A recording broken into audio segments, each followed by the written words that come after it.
welcome to Art Therapy, the show where I give commentary about the art that impacts me most, and where together we're finding the life in lyrics, and other things. So Jalopy Bungus is a creator I've been following since he started making content about the Kendrick and Drake beef, and he just made a video that starts a very interesting conversation to me. The topic of that conversation is hyper-masculinity in hip-hop. I wanted to give my thoughts on this as a male-presenting person who's been a member of the hip-hop community since I can remember. This subject is one that I've been thinking about for a long time, and while I've got tons of thoughts about it, I'm still not even sure how to put it all into words. It's a subject that's hard to express because I want to express it in a way that people on all sides can understand. I want to be careful not to drive away anybody who thinks that being a man's man is always the way to go. However, my goal with this video is to outline the real-world effects of hypermasculinity, where it originated in our community, and what the current societal views of masculinity are in this country. I hope whoever clicks on this video is willing to take that ride with me.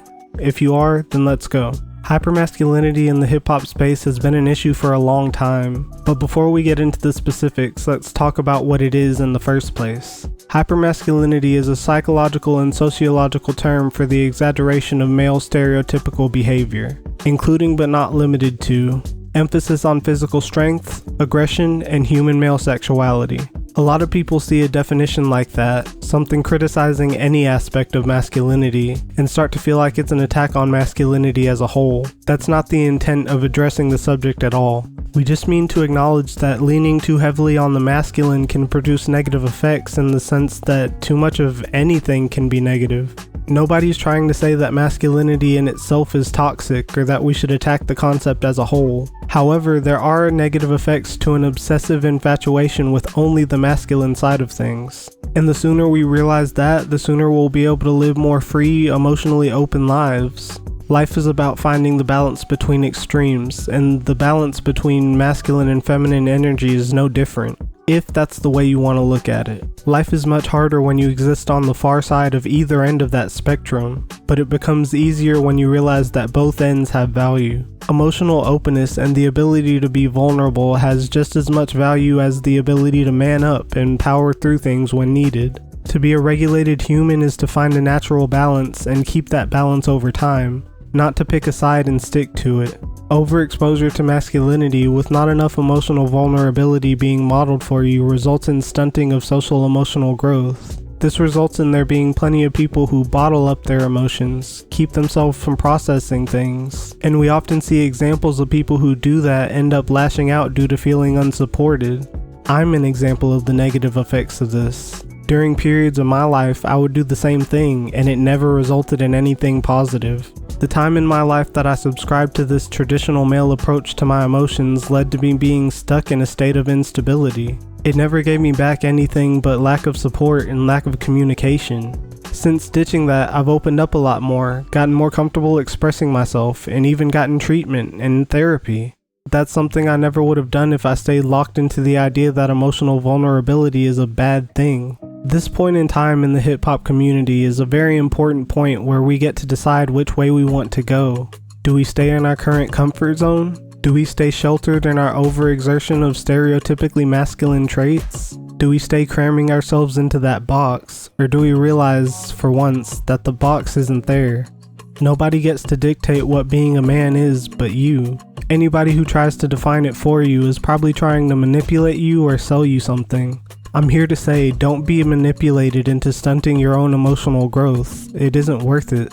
We can't allow ourselves to stay stuck believing that emotional vulnerability equates to weakness. We can't keep allowing something that we know hurts us to keep being a part of our psyche and the way we do things. This hyper-masculine mindset has been the root cause of increased rates in men taking their own lives, harming and harassing women, and becoming violent between each other for years. Do we want that to keep going on?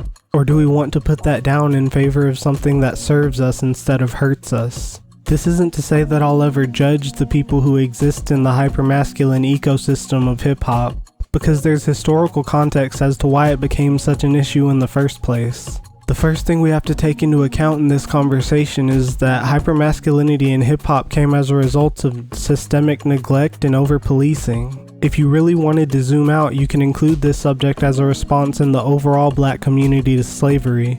But for now, let's keep it to the rise of gangster rap in the mid to late 80s. This subgenre was around before N.W.A, but I still feel like it's a fair place to start, because I feel N.W.A's success was the critical point at which major labels realized the potential economic benefit from it. Those labels then went away from the styles and artists they were currently promoting to try and find another N.W.A, another major success they could pull out of the genre. This came at the detriment of more conscious styles of rap, and the pendulum swung wildly towards the hyper-masculine side. N.W.A's lyrics and themes depicted real-world situations and issues, and responded to those issues in one very specific way. Due to the cash-grabby sentiments of the labels, other approaches to highlighting these issues and telling these stories were left on the back burner. This resulted in a generation of people that were kind of raised by the gangster rap mentality, raised by hyper-masculinity, and that momentum has carried us all the way until today.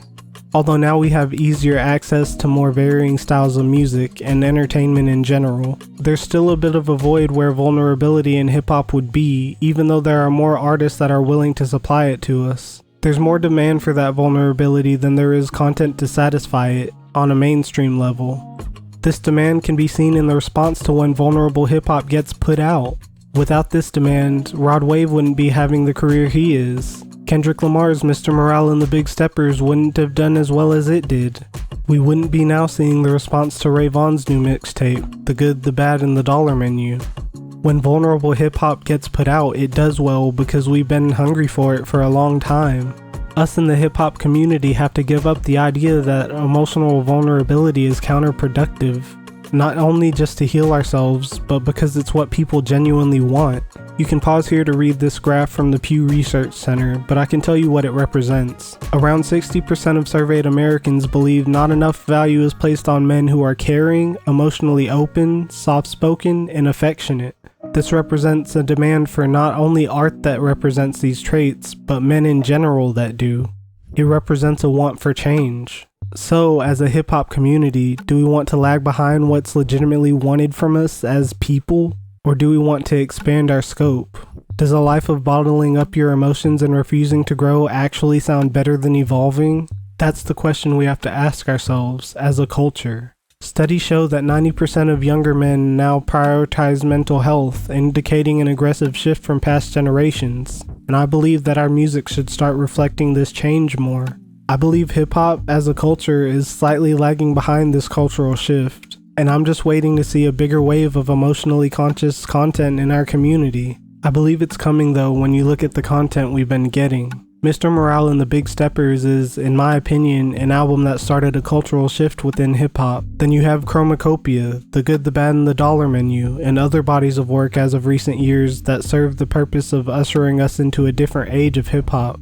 One where discussion of emotion and mental health would be normal instead of an outlier that you have to go looking for. I believe we're right on the heels of an era in hip-hop that ditches the hyper-masculinity in favor of more empathy, emotional vulnerability, and ability to address mental health. If not for any other reason, because of the shift we've been seeing in younger generations prioritizing those things more. The inclusion of women in hip-hop also serves as a sign that we're about to see those shifts take place. We're at a place where we're accepting a more different styles in hip-hop, different demographics, and different approaches to storytelling that allow for emotional complexity. We've just got to have more participants in the culture make the decision to take that leap and join the movement. Before I go, I just wanted to thank Jalopy Bungus for starting this conversation in his space, because it's not every day in the hip-hop community that we get people who do that. It isn't every day that a conversation about mental health gets started in hip-hop, and to be honest, it should be. We've got to keep that energy going. But that's just what I think. Let me know what you think down in the comments. If you watched this far, thank you, and you might as well like and subscribe if you want more content like this. I'm out. See you next time.